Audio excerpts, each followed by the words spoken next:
नमस्कार. तर इंद्रायणी या मालिकेच्या आजच्या भागात आपण पाहणार आहोत की आपली छोटी इंदू आता मोठी झाली आहे. तर काही लहान मुलं क्रिकेट खेळत असतात, तेव्हाच इंदू म्हणजे आपली मोठी इंदू त्यांच्याबरोबर क्रिकेट खेळायला लागते. आता इंदूला असं खेळताना पाहून सर्व लहान मुलं खूप खुश होऊन इंदूकडे बघत असतात. आता तितक्यात तिथे पप्या येतो. पप्यासुद्धा आता मोठा झालाय बरं का. आता पप्या इंदूला म्हणतो की अगं लिंबू टिंबू पोरांसोबत काय खेळते गं, दम असेल तर आमच्यासोबत खेळ ना. तेव्हा इंदू पप्याला म्हणते की पप्या तू चॅलेंज देतोय का मला. तेव्हा पप्या म्हणतो की अगं प्रोफेशनल बॉलर पुढे छकडी मारून दाखव तर मानल तुला. तेव्हा इंदू त्याला हसत विचारते की अच्छा तू टाकणार का बॉल. तेव्हा पप्या घाबरत म्हणतो की नाही म्हणजे इम्रान. तर आता होते इम्रानची एंट्री. आता इम्रानला बघून इंदू खूप घाबरते आणि म्हणते की आयो मायो इम्रान. तेव्हा पप्या हसत इंदूकडे बघत म्हणतो की लागली असेल वाट तर धरणार का घराची वाट.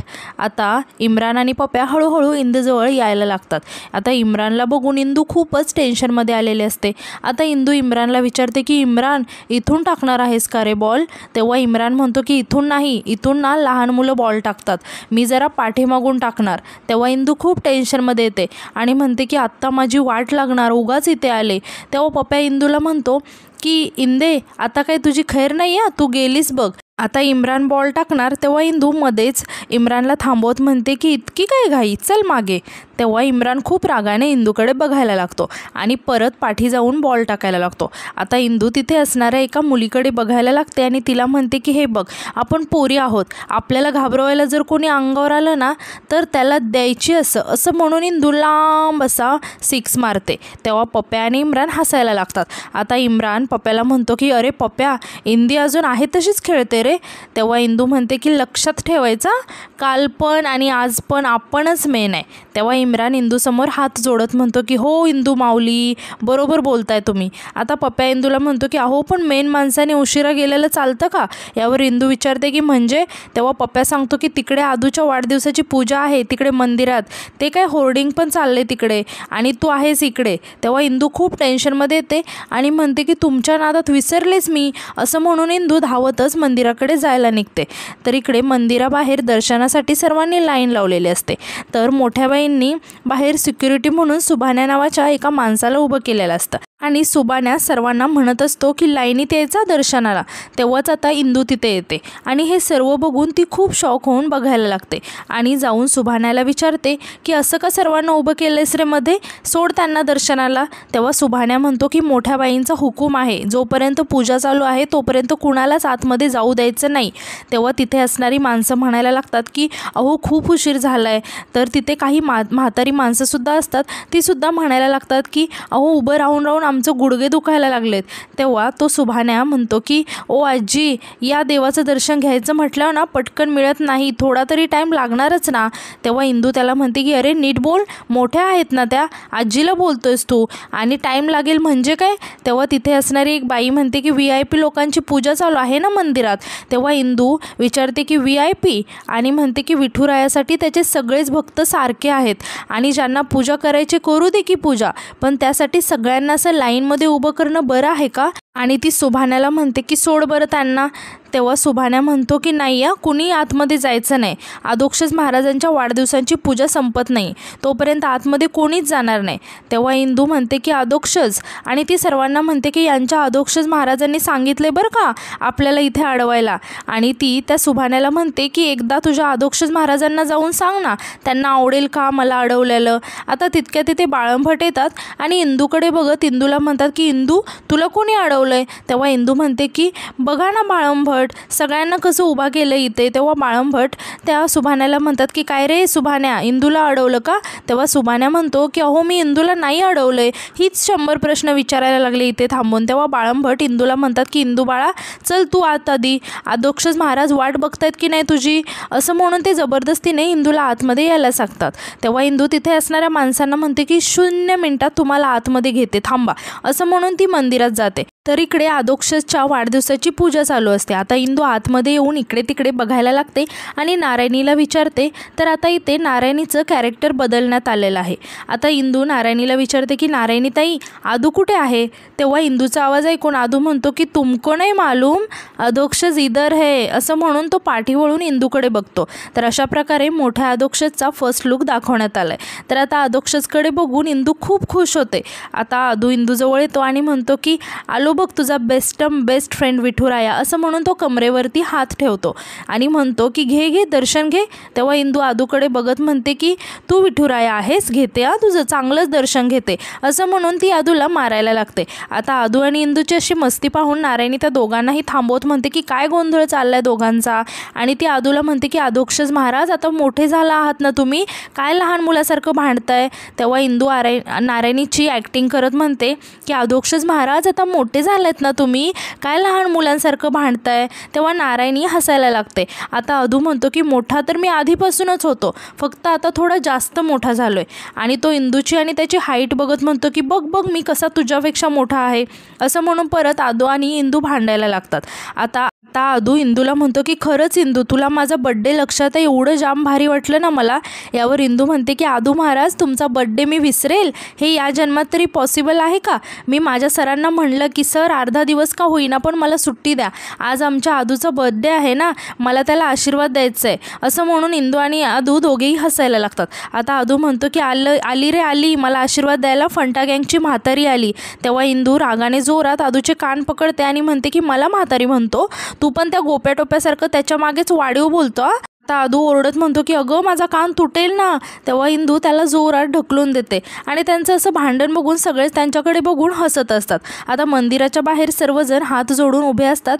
आता इंदूचं त्यांच्याकडे लक्ष जातं आणि ती एकदम शांत होते आणि ती आदूला म्हणते की आदू आपल्या आनंदात लोकांना पण आनंद वाटला पाहिजे ना रे। यावर आदू म्हणतो की विषय आहे का? तेव्हा इंदू म्हणते की मग तुझ्या वाढदिवसाच्या पूजेमुळे किती लोकांना बाहेर उभं केलंय, घेऊ दे की त्यांना दर्शन विठुरायाचं, सांग ना त्या सुबॅनाला सोड म्हणावं सगळ्यांना आतमध्ये, वाढदिवस प्रायव्हेट गोष्ट आहे। पण विठुराया तितक्यात मोठ्याबाई तिथे येतात आणि मोठ्याने म्हणतात की प्रायव्हेटच आहे। आता मोठ्याबाई इंदूजवळ येतात तेव्हा इंदू खूप घाबरते आणि ती हळूहळू पाठी सरकायला लागते। आता मोठ्याबाई म्हणतात की विठुराया प्रायव्हेट आहे आणि हे मंदिरसुद्धा प्रायव्हेटच आहे दिग्रजकरांचं, आणि आज अधोक्षज महाराज दिग्रजकरांचा वाढदिवस आहे, त्यानिमित्ताने इथे पूजा होणार आहे, होम होणार आहे, तेव्हा बाहेरची माणसं बाहेरच थांबतील। आणि त्या इंदूला म्हणतात की तुला यावर काही बोलायचं आहे का? आणि बोलायचं असेल ना तर तूही बाहेर जा।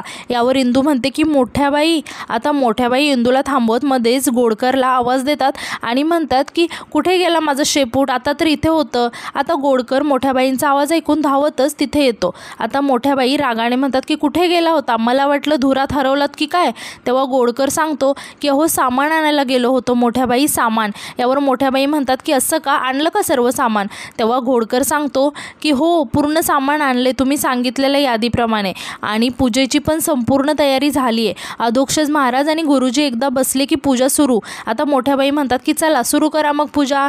आता बाळंभट म्हणतात की मोठ्याबाई मी काय म्हणतोय, आपण एका बाजूला मंत्र आणि होम चालू ठेवू आणि दुसऱ्या बाजूने दर्शनाची रांग सुरू करूया, नाही म्हणजे ते लोक दर्शनासाठी तात्काळात उभी राहिले आहेत ना।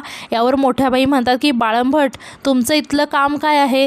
तेव्हा बाळंभट घाबरून अडखळत म्हणतात की पूजा सांगायचं। तेव्हा मोठ्याबाई म्हणतात की मग तेवढंच तुम्ही करा ना, काय आहे ना, तुम्हाला या वयामध्ये दुसरीकडे काम शोधायला लागलं ना तर त्याचा मलाच जास्त त्रास होईल। तेव्हा बाळंभट घाबरून शांत बसतात आणि पूजेला सुरुवात करतात। आता मोठ्याबाई म्हणतात की काय आहे ना, ही सगळी मॅनेजमेंटची कामं बघायला गोडकर आहेत। तेव्हा मोठ्याबाईंच्या तोंडून स्वतःचं नाव ऐकून गोडकर पटकन म्हणतो काय झालं मोठ्याबाई बोला ना। तेव्हा मोठ्याबाई म्हणतात की काय बोलू? त्यावर गोडकर म्हणतो की तुम्ही तर बोलला ना आता गोडकर। आता मोठ्याबाई गोडकरला समजावत म्हणतात की अहो गोडकर बोलताना तुमचा उल्लेख आला फक्त, बाकी काही नाही। हे ऐकून आता सगळेच हसायला लागतात। तेव्हा मोठ्याबाई म्हणतात की गोडकर आता पूजेची सगळी तयारी झाली आहे ना? तेव्हा गोडकर म्हणतो की सगळी तयारी झाली आहे, आणि तो होम दाखवत म्हणतो की हा इथे होम पेटलेला आहे, इथे गुरुजी पण बसलेले आहेत। आणि तो आदूला म्हणतो की अधोक्षज महाराज तुम्ही मोठ्याबाईंच्या पाया पडा बघू आणि इथे बसा, म्हणजे तुम्ही बसलात की पूजा सुरू। तर बाहेर सर्व लोक तात्काळत उभी आहेत म्हणून इंदू आदूकडे बघायला लागते। तेव्हा आदू मोठ्या बाईंना म्हणतो की आई अगं, पण मोठ्या बाई आदूला थांबवतात आणि म्हणतात की आता काही बोलायचं नाही, आधी नमस्कार कर। मग आदू मोठ्या बाईंना नमस्कार करतो। आता मोठ्या बाई आदूला आशीर्वाद देत म्हणतात की तुला दीर्घायुष्य मिळो, आणि नुसतं दीर्घायुष्य नाही बरं का, चांगलं समृद्ध दीर्घायुष्य मिळो, आणि त्या आदूला पूजेला बसायला सांगतात।